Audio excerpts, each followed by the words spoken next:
So in this introductory session of data structure, we are going to see what is data structure, what is the need of data structure, and where we are applying this data structure. So for now, as the name itself is telling, what is data? So anything which we consider as maybe a numbers 5 or 55 or 500, any numbers which we take is a data for us. And not only numbers, it could be also strings. For example, if I am taking hello, now this is a data for us. And if I am taking a single character, for example A, so this is a data. So we have lot of datas like this. And as you know, in the world of internet, the main dependency is there on accessing of this data. So how efficient we can access this data depends upon how effectively we store this data. So structure, this takes us to the second part of the word data structure, which is structure. Structure is speaking about organizing the data. How we are organizing the data. The data organization means the data could be linearly stored in a memory. That is, if I am just considering this as a memory, in a layman term, this is linearly. After one data, the another data is stored. So this kind of storing a data, organizing a data is called as a linear data structure. Either I can store the data linearly, then it is called as a linear data structure, and also we can store the data in a different format, in a tree format, in a graph format. So these kind of data storing is called as a non-linear data structure, and the way I access upon it, we have a different names given to these data structures called as stacks, arrays. Going ahead, which we will take this topic in depth and study how they work upon. So this is the general overview of a topic called as data structure. What is data structure? Data structure is a collection of data elements and storing it in a particular format for an effective storage and efficient retrieval of it. We use the data structures, and also data could be any type of data. So we will going ahead look at into the classification of these storing the data, and structure means the way we are organizing this data. So whole totally this contributes to a concept called as data. Now we are looking at classification of this data structure. I can classify this data structure majorly into two parts. One is primitive data structure and another one is derived data structure.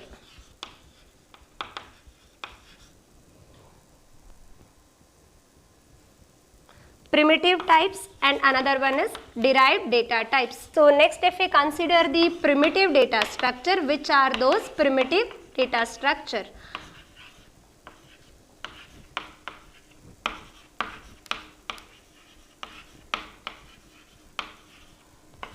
Primitive data structures are basically integer, float, strings, Boolean values. Okay, now we will just look little bit more deeper into this. What are integers? As we just saw, integers are those numbers which are natural numbers, which are counting numbers, and I can say it as a 5, 55, 5000, 10,000. So any number it could be, those contributes to an integer. And next, what are floating point numbers? Floating point numbers are those which consider a decimal values. So floating point numbers example are 0.8346, 1.53. So the numbers which will have a decimal point in it, those numbers we consider it as a floating point numbers. And next, coming to the strings. What are strings? Strings here are enclosed in a double quotes, which I can call it as hello, how are you, hi. So anything you can write which comes under a double quotes, and usually which will have a sequence of characters. those we consider as a string. And then coming to the Boolean values are usually binary values, and that constitutes for true and false, where true we indicate with any positive counting numbers, integer numbers, and false we contribute for 0. There is one more primitive data structure called character. Characters are always enclosed in a single quotes. So these are the primitive data structures. Looking little bit more into the primitive data structure constituting for the memory mapping of these data structures. So we shall have just a brief view of the memory mapping of these data structure. Integer will constitute for 4 bytes of memory. This is compiler dependent. In the traditional format it would be 2 bytes, but depending on the compiler we either say it as a 4 bytes or 2 bytes. It is denoted for 4 bytes usually. So if I am considering some memory location, 1 byte will constitute for 8 bits. So now for example, every cell which I am denoting over here for an understanding purpose, one cell is contributing for 1 byte. So together these 4 cells will contribute for 4 bytes of data. Now with this 4 bytes of data, if I am taking an example of a digit 5 in a binary values, it is written with the, so this is how an integer is stored in a memory. Similarly, float we have, then float is having the 8 bytes of memory. In the similar ways the memory is stored. Okay, so if I just expand this cell, okay, and indicating for you, usually the memory which you have is having the addressing system in an hexadecimal value. For example, hexadecimal always starts from 0x and can have any digits like 6, 7, 0, A, C, F, and so this is how we have. But for the understanding purpose, for the readable format, I am taking some integer values. Let us take from 100. Since this byte has got it's a 4 byte of data. Okay, so first byte has got 100 value. The next will be having the memory location of, if I take 101 and then 102 and 103. So after 4 bytes, the next value which you are storing will be there from 104. So one value of an integer will consume for you 4 bytes of data. Okay, so this is for your understanding purpose. This is how memory location will happen. Now going ahead, these are called primitive data structure because this cannot be divided furthermore into a simpler form. This is the most simplest form of accessing the values, the formats of data and storing it in the respective formats. Now from this primitive data structure we have got a derived data structures. In a non-primitive data structure I can classify these non-primitive data structures into 2 formats. One is linear format and another one is the non-linear format.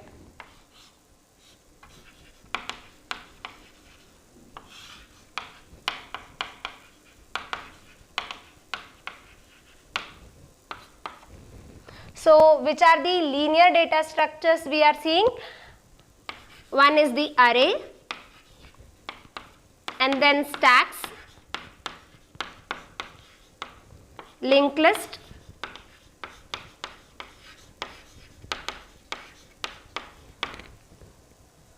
queues. Okay, non-linear data structures are trees and graphs. Okay, so one by one we will take these non-linear data structures and see what they are into in the introductory session. Going ahead, on every individual data structure we will go to the deeper levels, how we access that, how we store that, and we will solve the problems on the same.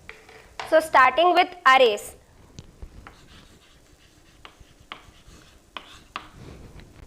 before looking into what is an array, we just got introduced for a primitive data type called integer. We shall start from there as an integer. So if I want to store a value called 55 or somebody's marks as 86, something like that, I will write in this fashion: int a is equal to 86.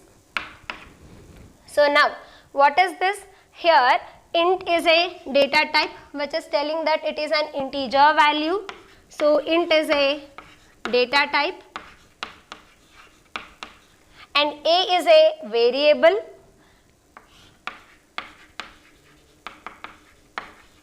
Equals is an assignment operator and 86 is getting assigned to an integer variable.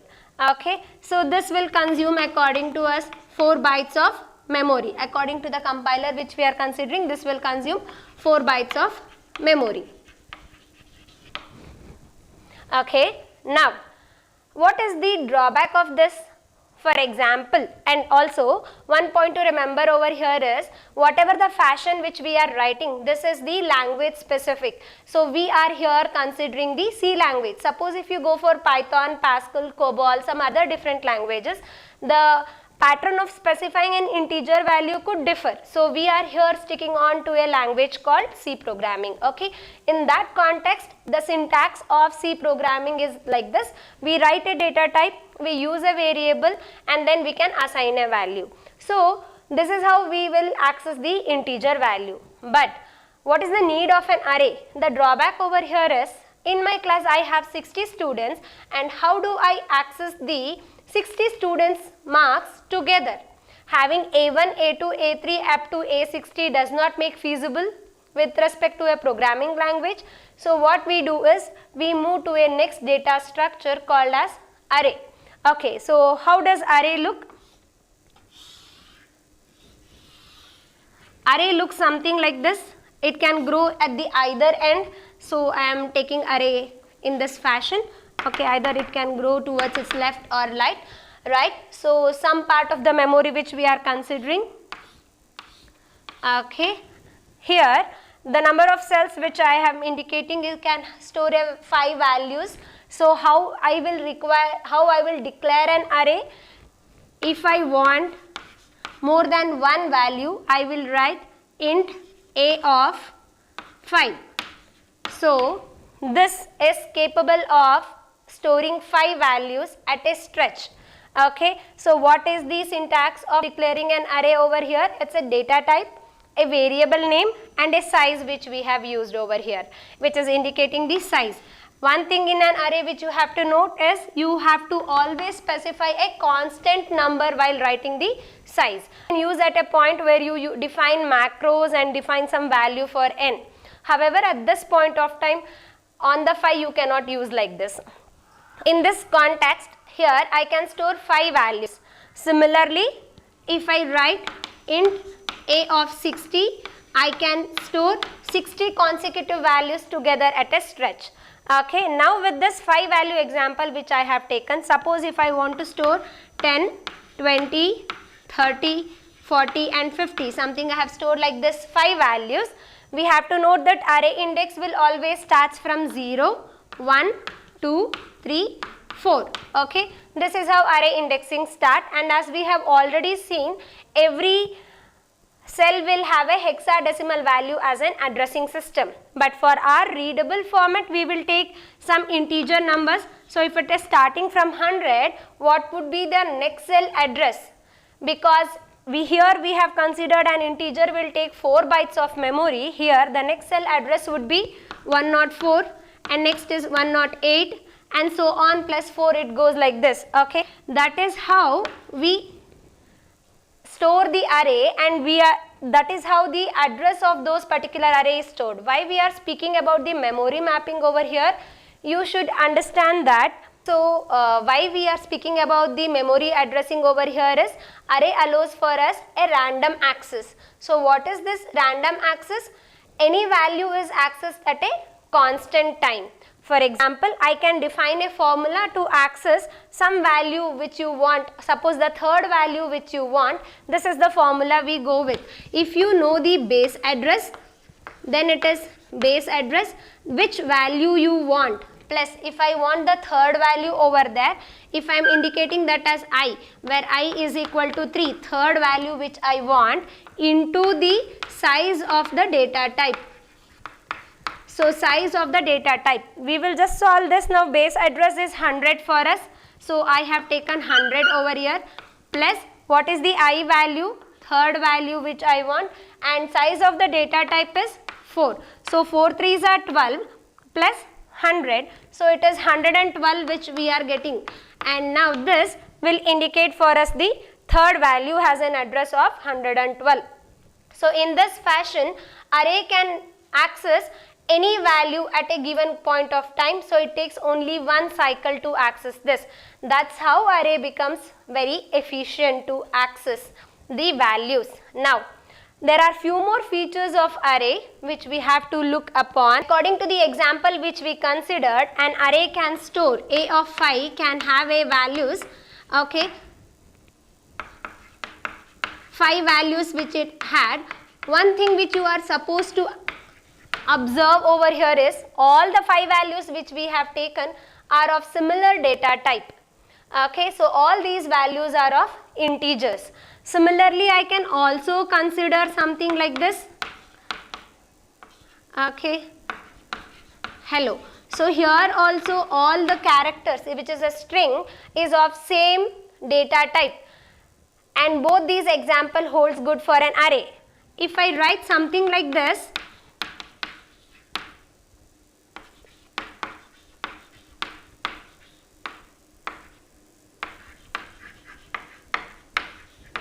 this will not hold good. This is a wrong way. It won't work. Compiler does not allow you to do like this because we have a different data types over here. So one of the limitation of an array is array constitutes for more than one value where all those values are of same data type. Okay, the combination of data types are not allowed. This is the first limitation of an array. The second important limitation of an array is, suppose if I have declared a of 5 and if I want 10 values to store over here, it is not possible. It limits for us to store only 5 values. And suppose declaring 10, if I am storing only 5 values, okay, remaining those values, the memory mapping of that will look something like this. You have asked for 10, so it will give 10 cells will be allocated by the memory manager. Since array indices start from 0,